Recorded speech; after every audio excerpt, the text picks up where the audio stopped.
Esta misma reverencia, quiero invitarles, hermanos, a que busquemos en la palabra del Señor. Vamos a estar leyendo un par de versículos en el libro de Lucas, capítulo 22. Gloria a Dios, aleluya. Pondremos base, gloria a Dios, a la enseñanza en esta noche. Gloria a Dios, aleluya. Gloria a Dios. Te adoramos, Jesús. Váyase al versículo 47. Vamos a leer unos 3, 4 versículos. Cuando lo tenga, me confirma con un amén. Amén, gloria a Dios. Lo tenemos. Leo la palabra del Señor en el nombre del Padre, del Hijo, con la comunión de su Espíritu Santo. Amén. Dice, mientras él aún hablaba, se presentó una turba y el que se llamaba Judas, uno de los 12, iba al frente de ellos y se acercó hasta Jesús para besarle. Entonces Jesús le dijo, Judas, ¿con un beso entregas al Hijo del Hombre? Viendo los que estaban con él lo que había de acontecer, le dijeron, Señor, ¿heriremos a espada? Y uno de ellos hirió a un siervo del sumo sacerdote y le cortó la oreja derecha. Entonces respondiendo Jesús dijo, basta ya, dejad, y tocando su oreja le sanó.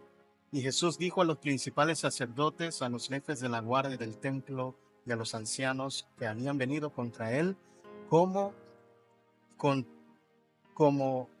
contra un ladrón habéis salido con espadas y palos, habiendo estado con vosotros cada día en el templo, no extendisteis las manos contra mí, mas esta es vuestra hora y la potestad de las tinieblas. Amén.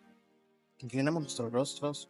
Padre, venimos delante de tu presencia, Señor, en esta noche, en este servicio, Señor, donde te hemos alabado, te hemos adorado y nos hemos gozado, Padre, en tu presencia, Señor, aleluya. Ahora es el tiempo de sentarnos a la mesa y poder, Señor, escuchar tu palabra, tu enseñanza. Queremos escuchar tu voz, mi Señor, aleluya. Esa palabra que nos edifica, esa palabra, Señor, que nos liberta, que nos sana. Padre, te pido que con toda libertad, Señor, tú me hables a mí primero y también a este pueblo, Señor Santo, que está en esta casa, Señor. Bendice este tiempo, bendícenos, mi Señor, en lo que queda, Señor, de este servicio. Te lo pido, Espíritu Santo, que tú nos ministres de una manera especial. Gracias, Jesús. Amén y amén. Gloria a Dios. Se pueden sentar, hermanos. Aleluya. Gloria a Dios. Estaremos desarrollando este mensaje, enseñanza, bajo el título Gloria a Dios. ¿Quién de los dos hombres eres tú? ¿Quién de los dos hombres eres tú? Gloria a Dios. Ya le pondremos contexto y un base al tema para que usted le vaya entendiendo un poco mejor. Cuando hacemos esta pregunta, ¿quién de los dos hombres eres tú? No solamente nos estamos dirigiendo a los hombres. ¿Cuántos están aquí?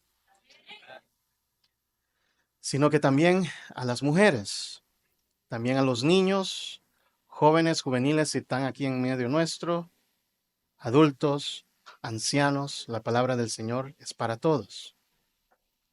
En estas últimas semanas se ha llevado una serie de enseñanzas que tienen que ver con lo que Cristo vino a hacer en este mundo, a dar su vida por usted y por mí. Hace 2, 3 semanas estaba celebrando la Semana Santa dentro del mundo cristiano, y también el mundo allá afuera, sin saber lo que se celebra, ellos también se unen a esta celebración. La otra semana empezará la celebración que tiene que ver bastante con este tema, con el pueblo judío, que es la Pascua. Y por lo tanto nos hemos dedicado para poder desarrollar estos temas que son de mucha importancia para la iglesia, mis hermanos. Es por Cristo que nosotros vivimos. Es por el sacrificio que Él hizo en la cruz del Calvario que nosotros tenemos perdón de nuestros pecados y salvación, vida eterna. Gloria a Dios. Y es bonito poder recordar y estudiar, reflexionar en lo que estas páginas nos hablan acerca de los últimos días de la vida de Jesús aquí en la tierra. Gloria a Dios. El capítulo 22 de Lucas, si usted lo tiene abierto, por favor, vamos a leer bastantes versículos en esta noche en lo que vamos desarrollando en la enseñanza. Lucas capítulo 22, voy a empezar a leer desde el versículo 1. Acompáñenme, por favor. Gloria a Dios. Aleluya. Gloria a Dios. Voy a pedir a los que están atrás, si por favor me pueden quitar eso que está en la pantalla. Atrás, por favor. Gloria a Dios. Lucas 22:1, lo tenemos. Amén. Dice la palabra del Señor, estaba cerca la fiesta de los panes sin levadura, que se llama la Pascua. Okay, so le vamos a poner contexto y que vayamos entendiendo el tema en esta noche. El versículo 2, y los principales sacerdotes y los escribas buscaban cómo matarle porque temían al pueblo. ¿A quién querían matar este grupo de personas? A Jesús. Jesús se encontraba en Jerusalén y por muchos días les estaba enseñando en el templo y ellos no hallaban la manera de cómo matarlo. Eso es lo que ellos querían, pero le temían al pueblo porque Jesús era un hombre popular, por decirlo así. Y dice el versículo 3 que entonces entró Satanás en Judas, por sobrenombre Iscariote, el cual era uno del número de los 12. Y este fue y habló con los principales sacerdotes y con los jefes de la guardia de cómo se lo entregaría. Ellos se alegraron. ¿Quiénes? Los ancianos, los sacerdotes, los principales, los escribas, se alegraron y convinieron en darle dinero, y él se comprometió y buscaba una oportunidad para entregárselo a espaldas del pueblo. Si nos saltamos al versículo 20, mis hermanos, porque lo que sigue a continuación tenemos lo que es la institución de la Cena del Señor. La semana pasada se estuvo predicando sobre este tema, gloria a Dios. Si hacemos una pausa, recordando los últimos dos mensajes, mis hermanos. El primero, hace 2 semanas. ¿Quién recuerda el título? Ay, lo puse en apenas 2 semanas. Reconociendo el tiempo de su visitación. ¿Se recuerda? Y se trató sobre la entrada triunfal a Jerusalén. De lo que más o menos se habló para refrescarle su memoria era de que Jesús estaba determinado a ir a la cruz, ¿recuerda? Y no había nada de que lo iba a impedir, no había nada de que lo iba a distraer de llegar y cumplir su misión. También hablamos sobre el hecho de que Jesús lloró. Jesús lloró por la superficialidad del pueblo ahí en Jerusalén. Todo lo que ellos celebraban y hacían y decían, Hosana al Hijo de David, bendito el que viene en el nombre del Señor. Todo era superficial, no era de corazón. Y Jesús lloró frente a ese exteriorismo, pero a la misma vez lloró por el rechazo que él sabía que iba a pasar cuando esta gente se diesen cuenta de que no venía a cumplir lo que ellos querían, sino a cumplir la misión del Padre y darnos una libertad y una salvación mucho más grande que la opresión del imperio romano que estaban ellos en aquellos días. Y de esa misma manera, Jesús llora frente a nuestra indiferencia, hermanos, frente a nuestra indiferencia, iglesia. ¿Recuerdan? Jesús también en estos tiempos, Él se entristece y llora frente al rechazo de la humanidad, frente a las distracciones que tal vez a veces llegan a nuestras vidas y nos distraen de lo que Dios tiene para nosotros. La semana pasada, la semana que sigue, la semana pasada, ¿cuál fue el título? ¿Quién recuerda? Apenas una semana. El nuevo significado de la Pascua. ¿Okay? Se trató acerca de la Pascua. Cuando Jesús une y vincula, Él conecta una fiesta judía antigua con el sacrificio de Él en la cruz. ¿Me van recordando? Amén. Jesucristo es nuestra Pascua. Amén. Y el consejo la semana pasada era también de que Jesús nos dio un mandato de celebrar la cena del Señor para conmemorar su muerte y su resurrección. Y decíamos de que tomar la Santa Cena es una evidencia de nuestra salvación. La Santa Cena no nos salva, el participar en la Santa Cena no nos salva. Y tal vez muchos por eso dicen, no necesito participar de la Santa Cena. La Santa Cena verdaderamente que sí, no nos salva, solamente Cristo nos salva. Pero el participar de la Cena del Señor en obediencia a nuestro Dios es evidencia de que somos salvos. ¿Está entendiendo? Ahora, nos encontramos, Jesús instituye la cena del Señor y en el versículo 20 dice el pasaje de Lucas 22, de igual manera, síganme en su Biblia, después que hubo cenado, tomó la copa diciendo, esta copa es el nuevo pacto en mi sangre que por vosotros se derrama. Mas he aquí la mano del que me entrega está conmigo en la mesa. ¿A quién se está refiriendo una vez más este evangelista Lucas? Se está refiriendo a Judas. Jesús está hablando de Judas. Versículo 22. A la verdad el Hijo del Hombre va según lo que está determinado, pero hay de aquel hombre por quien es entregado. Entonces ellos comenzaron a discutir entre sí, hablando de los discípulos, quién de ellos sería el que había de hacer esto. ¿Qué cosa? Entregar a Jesús. Ahora, saltémonos al versículo 31. Entre el versículo 23 y en el versículo 31, hermanos, usted se va a dar cuenta de que los discípulos empezaron ahí en la cena, en la mesa, ahí con Cristo, empezaron a discutir, a pelearse de quién iba a ser el mayor. Estamos hablando de el Dream Team, estamos hablando de los superhombres, estamos hablando de los 12 que anduvieron con Jesús por 3 años y medio. ¿Y qué es lo que están haciendo la noche que Jesús va a ser entregado? La última cena compartiendo con ellos. ¿Qué están haciendo? Es quién va a ser el mayor. No voy a ser yo, dice uno. El otro dice, no, yo voy a ser. Y se están ahí discutiendo, pero ese no es el tema. Ese era solamente un comercial. Entonces nos vamos al 31. Que no vaya a ser eso, que no pase eso entre nosotros, hermanos. Versículo 31, ¿qué dice? Dijo también el Señor, Simón, Simón, he aquí, Satanás os ha pedido para zarandearos como a trigo.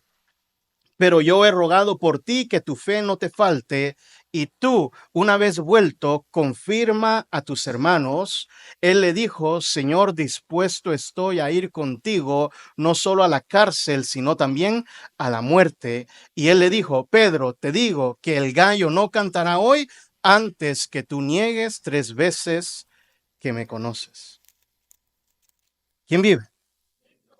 A su nombre. Sé que están calladitos porque están bien atentos. Versículo 47. Saltemos al 47. Dice, mientras él aún hablaba, se presentó una turba y el que se llamaba Judas, ¿a dónde se encontraban? Se encontraban en el jardín de Getsemaní. Ahí estaban. Y el que se llamaba Judas, uno de los 12, iba al frente de ellos y se acercó hasta Jesús para besarle. Entonces Jesús le dijo, Judas, ¿con un beso entregas al Hijo del Hombre? Saltémonos al versículo 54. Y prendiéndole, le llevaron y le condujeron a la casa del sumo sacerdote, y Pedro le seguía de lejos. Y habiendo ellos encendido fuego en medio del patio, se sentaron alrededor, y Pedro se sentó también entre ellos. Pero una criada, al verle sentado al fuego, se fijó en él y dijo, también éste estaba con él. Pero él lo negó, diciendo, mujer, no lo conozco. Un poco después, viendo lo otro, dijo, tú también eres de ellos. Y Pedro dijo, hombre, no lo soy. Como una hora después, otro afirmaba diciendo, verdaderamente también este estaba con él, porque es Galileo. Y Pedro dijo, hombre, no sé lo que dices. Y enseguida, mientras él todavía hablaba, el gallo cantó. Entonces, vuelto el Señor, miró a Pedro, y Pedro se acordó de la palabra del Señor que le había dicho: antes que el gallo cante, me negarás 3 veces. Y Pedro, saliendo fuera, lloró amargamente. ¿Quién de estos dos hombres eres tú? Mis hermanos, la realidad de la vida y el mundo en el cual nosotros nos encontramos es de que todos fallamos, ¿verdad que sí? Un gran amén, ¿verdad que sí? Todos pecamos. La Biblia dice de que hemos pecado y por lo tanto estamos destituidos de la gloria de Dios. Y eso es lo que Cristo vino a este mundo, a reconciliar al mundo con Dios. La verdad es de que somos malos. Diga, somos malos. Es más, hagámoslo más personal. Diga, soy malo. Malísimo. ¿Ah? Malicísimo. Esa es la naturaleza pecaminosa que está en nosotros. Y nos enfrentamos a decisiones, mis hermanos, y acciones que debemos de tomar cuando nosotros fallamos, porque fallamos, pecamos, le fallamos a Dios. ¿Ah? Y entonces tenemos decisiones que tomar cuando fallamos, cuando tropezamos, cuando le negamos. Las decisiones de qué hacer. ¿Qué vamos a hacer? ¿Para qué? Para encontrar la paz con Dios. Eso es lo que nuestra alma y nuestro espíritu necesita, hermanos. Cuando fallamos nos sentimos mal, nos sentimos culpables y nos quisiéramos regresar el tiempo y no volverlo a hacer. Y entonces tenemos una decisión que tomar. Lo que buscamos es esa paz, tener una paz otra vez con nuestro Dios, estar bien, estar tranquilo, ponernos a cuenta con Dios. Pero eso depende de nuestras decisiones, eso depende de nuestras acciones que siguen a nuestro fracaso. Lucas capítulo 22 es un capítulo bien largo, mis hermanos. No hemos leído todo el pasaje, pero aquí tenemos al evangelista y a Jesús también exponiendo, sacando a la luz los errores o las fallas de dos de sus 12 discípulos. Estamos hablando de 2 hombres. ¿Cuántos hombres están aquí? Estos 2 pertenecían al grupo de los 12. Estos 2 eran amigos de Jesús. Hombres con quien Jesús había compartido tantos tiempos bonitos, con quien Jesús había llorado, con quien Jesús había reído y se habían alegrado. Me imagino que entre ellos también jugaban, porque nuestro Señor Jesús era alguien bien bueno, bien llevadero. Ese era Cristo. Gloria a Dios. Hombres que Jesús amaba. Hombres que Jesús había llamado a seguirlo a él. Jesús los había llamado a un ministerio, ¿verdad que sí? Amén. Pero nos encontramos con que uno va a negar a Jesús, mientras que el otro lo va a traicionar. Uno va a arrepentirse, mientras que el otro solamente tendrá remordimiento. Uno va a ser restaurado, mientras que el otro se quitará su vida de una manera trágica. Uno va a llevar a miles a los pies de Cristo a través de sus predicaciones y a través de su ministerio, mientras que otro solamente será un ejemplo trágico de lo que no hacer. ¿Quién de estos 2 hombres eres tú? ¿A quiénes nos estamos refiriendo? Nos estamos refiriendo a Pedro y a Judas. Si empezamos, mis hermanos, a así rápidamente estudiar o escudriñar a estos 2 hombres, empecemos con Judas. Judas, su nombre es Judá. La raíz del nombre viene de la palabra Judá, que sabemos que es el nombre de una de las tribus de Israel. Su nombre significa Dios ha de ser alabado. Oiga, qué bonito nombre. Dios ha de ser alabado. Eso es Judas. Y la Biblia nos dice en el versículo 3 que tenía un sobrenombre y su nombre era Iscariote. Judas Iscariote. Esta palabra hebrea es una palabra compuesta, Ish Cariot. Ish quiere decir hombre, y Cariot es el pueblo o la aldea de donde era Judas. Entonces, ¿cuál es su nombre? Judas, el hombre de Cariot. Ese es su nombre. Pero hay algo interesante, trágico, que sucede en el versículo 3 que nosotros leíamos. Porque dice que entró Satanás en Judas.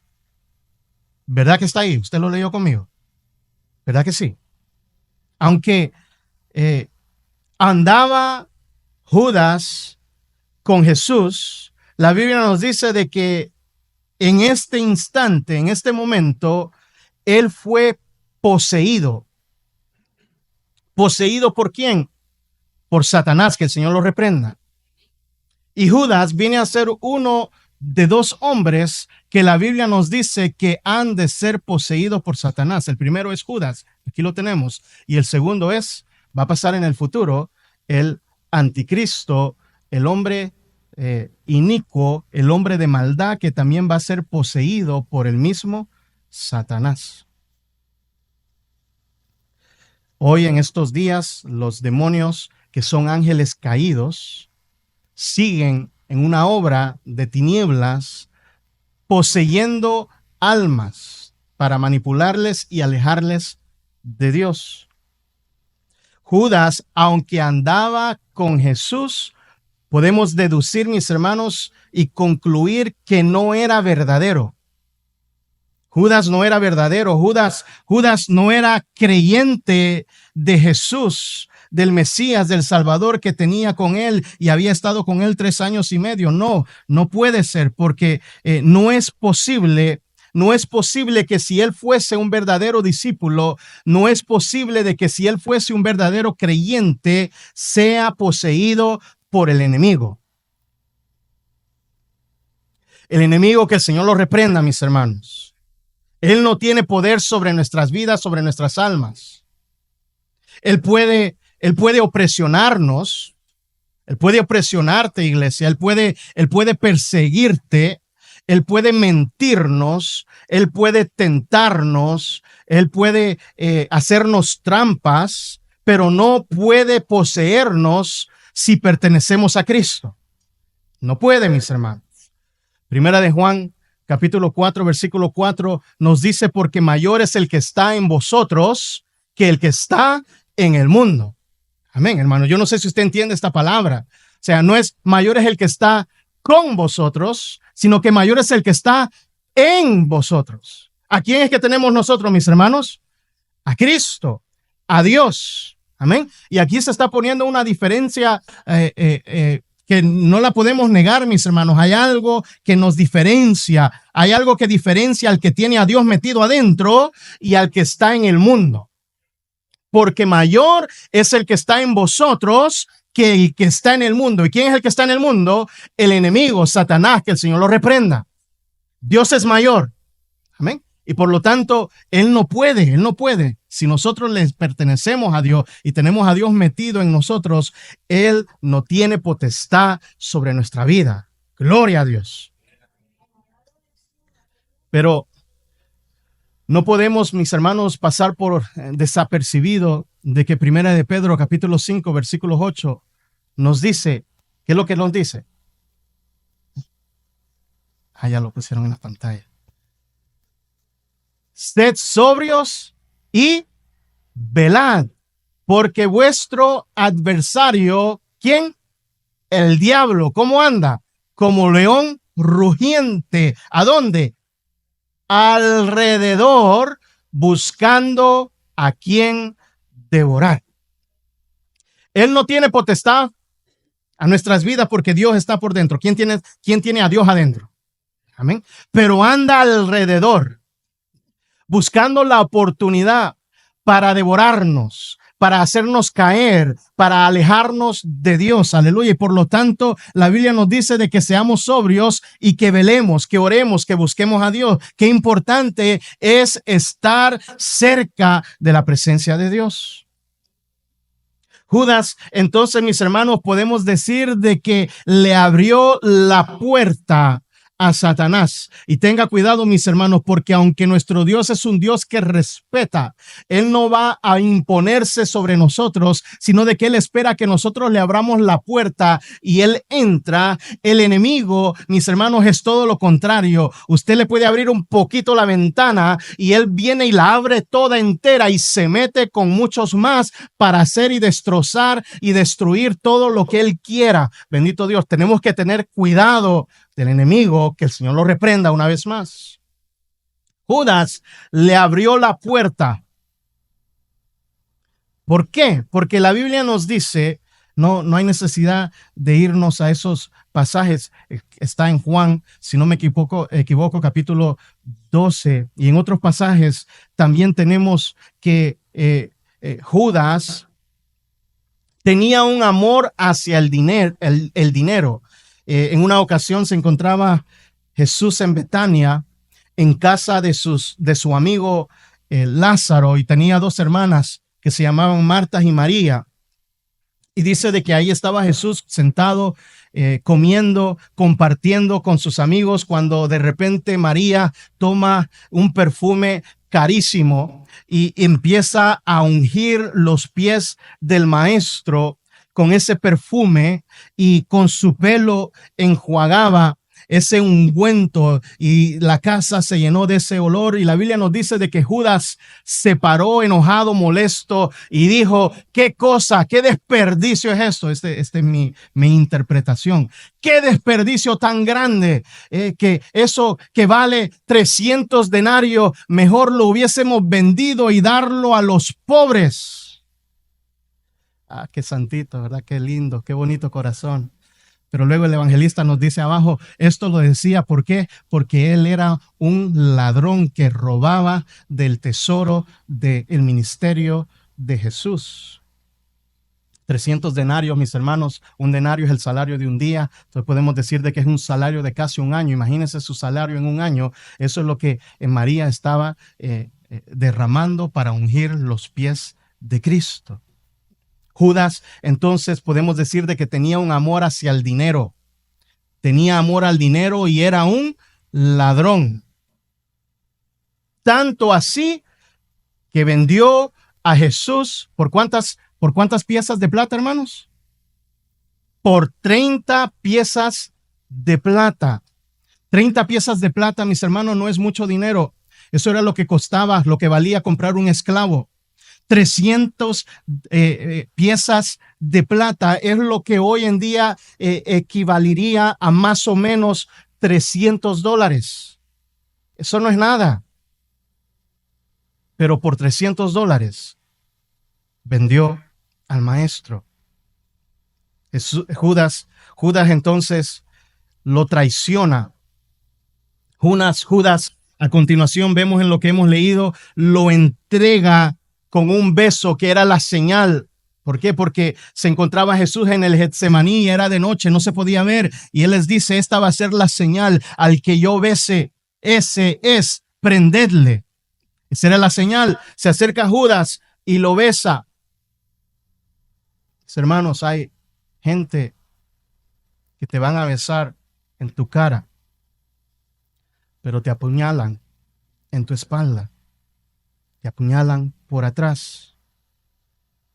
Estas son personas que no son verdaderas, personas que son egoístas, tal vez ambiciosas. Mateo capítulo 27, versículo 3.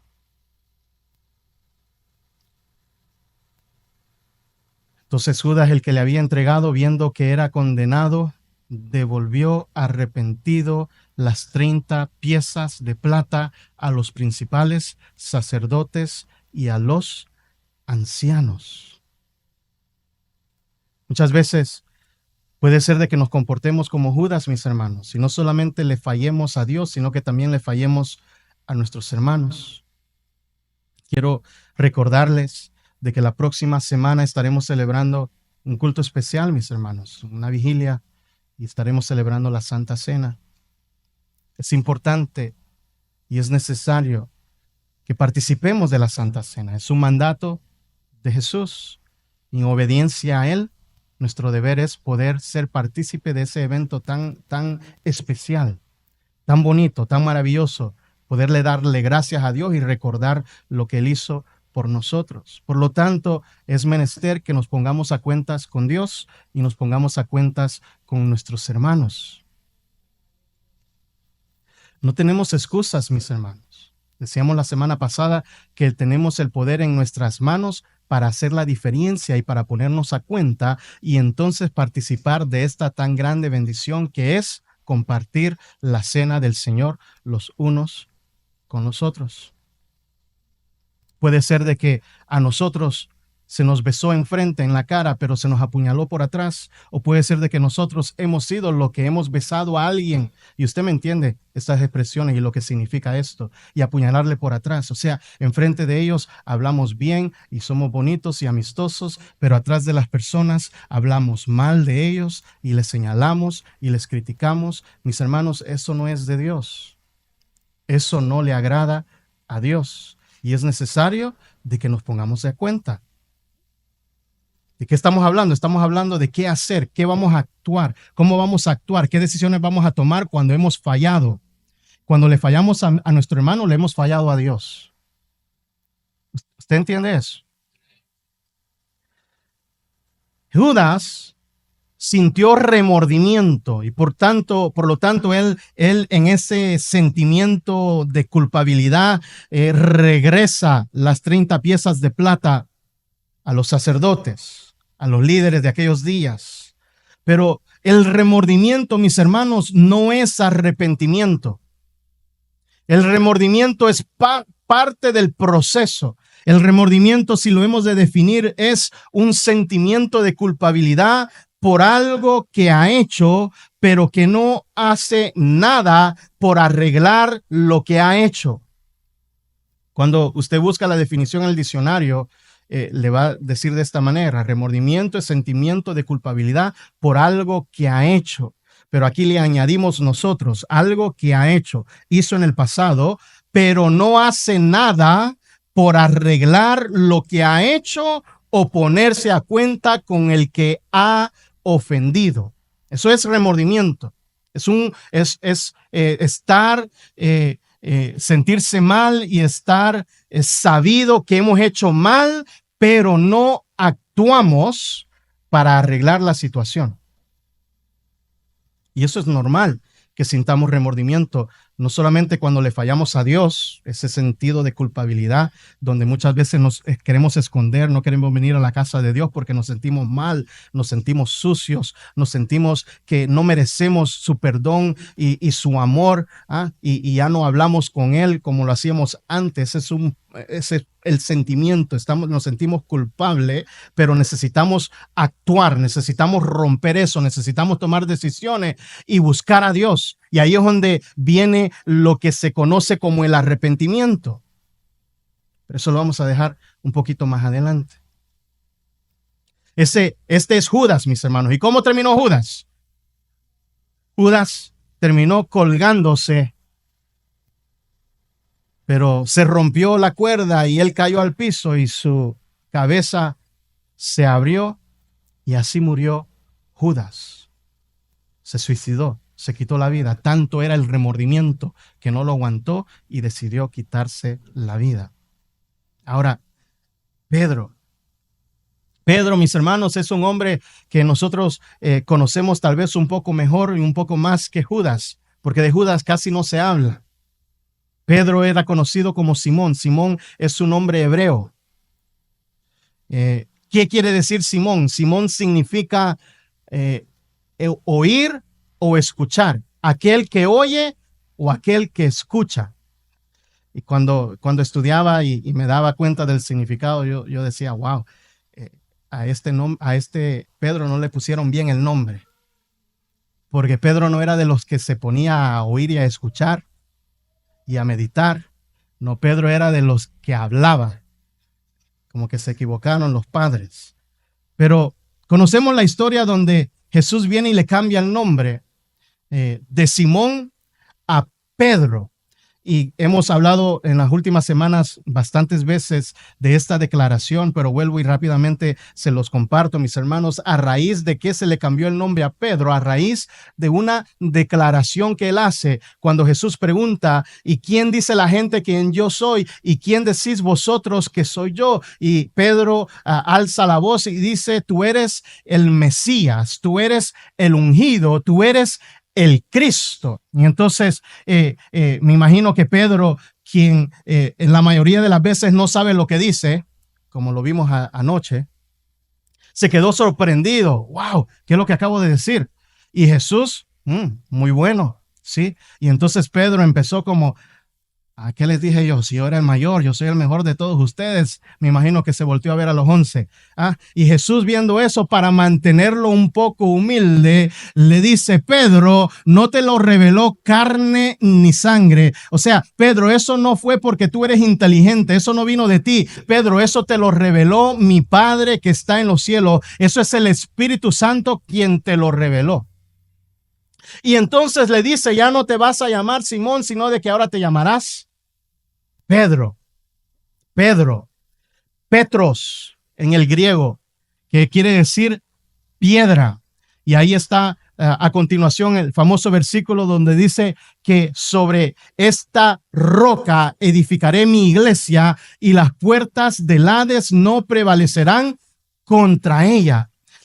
Jesús no está diciendo de que va a edificar la iglesia sobre Pedro, que es lo que enseñan los católicos, sino de que lo que Jesús está diciendo es de que él va a edificar su iglesia no sobre Petros, sino sobre Petra. Es una palabra femenina y la palabra Petra lo que quiere decir es roca.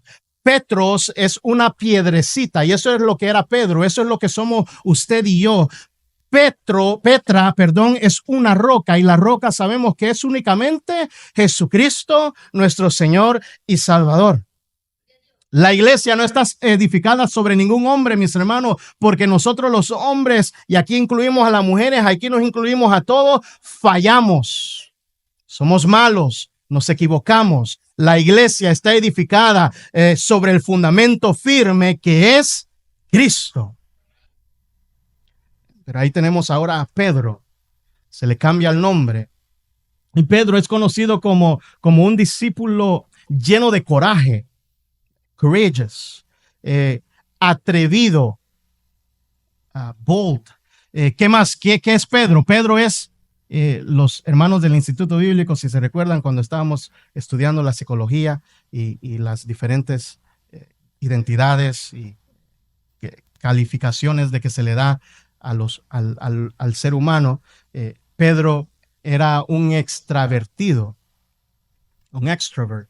Y puedo yo añadirle que también era del temperamento colérico. Están recordando algunas palabras, ¿verdad, mis hermanos? Ese era Pedro.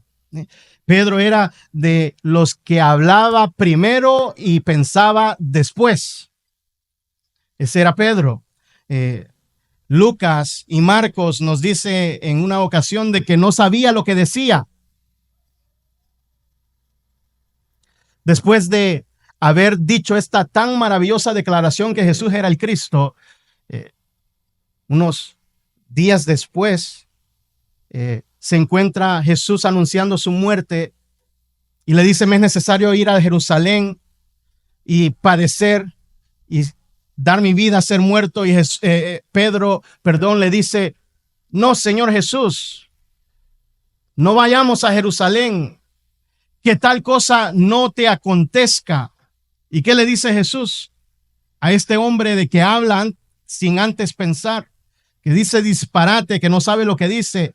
Jesús le dice una expresión fuerte, apártate de mí, Satanás, porque no tienes la mira en las cosas de Dios, sino en las cosas de los hombres. Ese es Pedro. Y muchas veces, mis hermanos, nosotros nos comportamos como Pedro. donde no tenemos nuestra mirada en las cosas de Dios, en las cosas de arriba, sino que nuestra mirada está en las cosas de los hombres, en las cosas de la tierra. Nuestra prioridad está aquí en la tierra y no en Dios.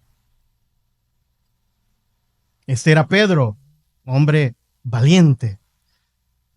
Andaba con su espada y a quien se le ponía enfrente sacaba la espada. Pero todo esto, mis hermanos, todo este coraje, todo este atrevimiento, todo este carácter que vemos aquí, un carácter, podemos decir, jugoso, un carácter caliente, todo se evaporó cuando Cristo fue arrestado. Todo era como humo, todo era como espuma. No era verdadero, porque andaba con Jesús, se sentía el fuerte, se sentía el grande, se sentía el que yo soy el mayor aquí. Pero nomás le quitaron a Jesús, un hombre que se escondía, un hombre que lo seguía pero de lejos. Y la Biblia nos dice de que en una de esas noches, esa noche que lo arrestaron, se encontraba y se mezcló entre la gente que se calentaban en un fuego, y ahí este Pedro lo niega 3 veces. Y leímos en Lucas cómo él decía: hombre, no sé de qué hablas, no sé lo que dices. Mateo y Marcos nos dice de que la tercera vez que se le acercó y se le preguntaba y se le decía: tú eres uno de ellos, que empezó a jurar, empezó a hablar mal. Este era Pedro, el que andaba con Jesús por 3 años y medio. Cuando él lo niega 3 veces, Lucas 22, versículo 60, nos dice de que entonces el gallo cantó. Pediré a los músicos que pasen al frente, por favor. Mientras él todavía hablaba, el gallo cantó.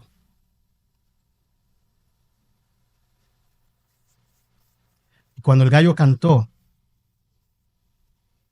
el Señor, versículo 61, nos dice que miró a Pedro, y cuando Pedro vio la mirada del maestro, se acordó de la palabra del Señor que le había dicho: antes que el gallo cante, me negarás 3 veces. Este Pedro lo niega 3 veces, el gallo canta, y Jesús voltea su mirada hacia donde se encontraba Pedro. Se sabe de que ellos estaban cerca, se podían ver, porque Pedro lo seguía.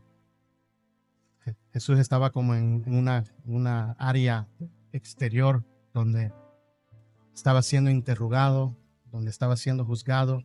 Pedro se encontraba al lado, calentándose con los demás hombres y mujeres que estaban ahí. El gallo canta y Jesús voltea a ver, mira a Pedro. Y quiero hacerles una pregunta, hermanos. ¿Qué tipo de mirada creen que Jesús le dio a Pedro? ¿Qué tipo de mirada creen que Jesús le dio a Pedro? ¿Una mirada de enojo? ¿Una mirada de disappointment? Hello. ¿Una mirada de me fallaste? ¿Una mirada de te lo dije? I told you so. ¿Qué tipo de mirada le dio Jesús a Pedro? ¿Una mirada de juzgarlo? ¿Una mirada de condena?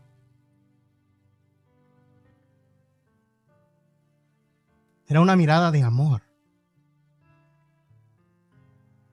Una mirada de amor, mis hermanos. A ese hombre que después de escuchar cantar el gallo y ver la mirada de Jesús, me imagino que decía, yo no soy digno de ese amor. ¡Qué torpe soy! ¿Cómo pude yo haber fallado? ¿Cómo pude yo haberme equivocado? Jesús le da una mirada de amor. Que Romanos capítulo 2, versículo 4 nos dice de que su benignidad nos guía al arrepentimiento.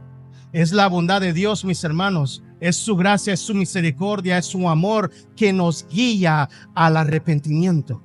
Son esos ojos dulces del Maestro, son esos ojos amorosos que cada vez que nosotros le fallamos y nos sentimos como Pedro, sucios, indignos, culpables, es esa mirada que nos lleva y nos guía hacia el arrepentimiento. Una mirada de amor. Esa mirada nos da a Dios cada vez que le fallamos. Una mirada de bondad, una mirada de amabilidad. Y eso, mis hermanos, nos lleva al arrepentimiento. ¿Qué es arrepentimiento? Arrepentimiento es reconocer que he fallado, pero también cambiar mi dirección. Si me iba hacia ese lugar, me arrepiento y entonces cambio mi dirección y vamos a ir hacia Cristo. Quiere decir de que voy a cambiar lo que yo hacía antes, ya no lo hago, y voy a tratar de arreglar y de ponerme a cuentas con Dios o con quien sea que yo haya fallado o quien me haya fallado a mí. Así como Dios nos sabe perdonar, y qué lindo que Dios nos perdona, hermano. ¿Cuántos están agradecidos por el perdón de Dios? Así también Él nos enseña a que nosotros perdonemos a los que nos han ofendido, a los que nos han fallado. Esa mirada de amor que Dios nos da cada vez que le fallamos, porque le fallamos. Esa misma mirada Él espera que nosotros le demos al que también nos falla. Si Dios está en nosotros, Cristo está en nosotros, debemos de reflejar el amor de Cristo. Tenemos a uno que lo único que sintió es remordimiento, y cómo terminó muerto y perdiendo su alma. Pero tenemos a otro hombre quien, aunque falló, aunque no lo merecía, se llenó de coraje para enfrentar la situación. Oiga, hermano, porque fácil es salir huyendo. Eso cualquier persona lo puede hacer. Y tengamos cuidado, porque aún dentro de nosotros, mis hermanos, la Biblia nos dice que dentro de la iglesia se encuentran lobos rapaces vestidos de ovejas. Pero aún a ellos la Biblia nos dice que tenemos que amarles, amar a nuestros enemigos. Necesitamos ese perdón. Yo necesito ese perdón. Necesito el perdón de Cristo. Necesito el perdón de Dios. Necesito estar en paz con mi Señor. Vamos a uno que perdió su vida por no actuar frente a su error, frente a su pecado, mientras que tenemos a otro que tomó decisiones de tomar el asunto en sus manos y ponerse a cuenta con Dios. Tenemos a un Pedro que, aunque sintió vergüenza, aunque sintió quebrantamiento, también sintió remordimiento, pero también sintió arrepentimiento, lo que lo llevó a una restauración completa de parte de Dios. Jesús, mis hermanos, restaura a gente quebrantada de corazón, mis hermanos. Jesús está en el negocio de restaurar corazones quebrados, corazones quebrantados, corazones que se han alejado de Él. Aleluya. Él está dispuesto a restaurarnos cuando tomamos decisiones de acercarnos a Dios. Dios, mis hermanos, el Dios al cual nosotros servimos es un Dios de oportunidades. Es un Dios de 2 oportunidades, de 3, de 4, de muchas oportunidades. Él nunca nos va a dejar, Él nunca nos va a fallar, Él nunca nos va a desamparar, porque 7 veces cae el hombre y 7 veces Él está dispuesto a extender su brazo y levantarnos para restaurar nuestra vida. Dios de oportunidades. Dios de gracia, Dios de perdón, Dios de misericordia. He will always take you back. Siempre, siempre te va a tomar en tus brazos. Nunca te va a desechar. Póngase sobre sus pies. Cierre sus ojos. Póngase en comunión con Dios esta noche. Cierre sus ojos, hermanos, y dele gracias a Dios.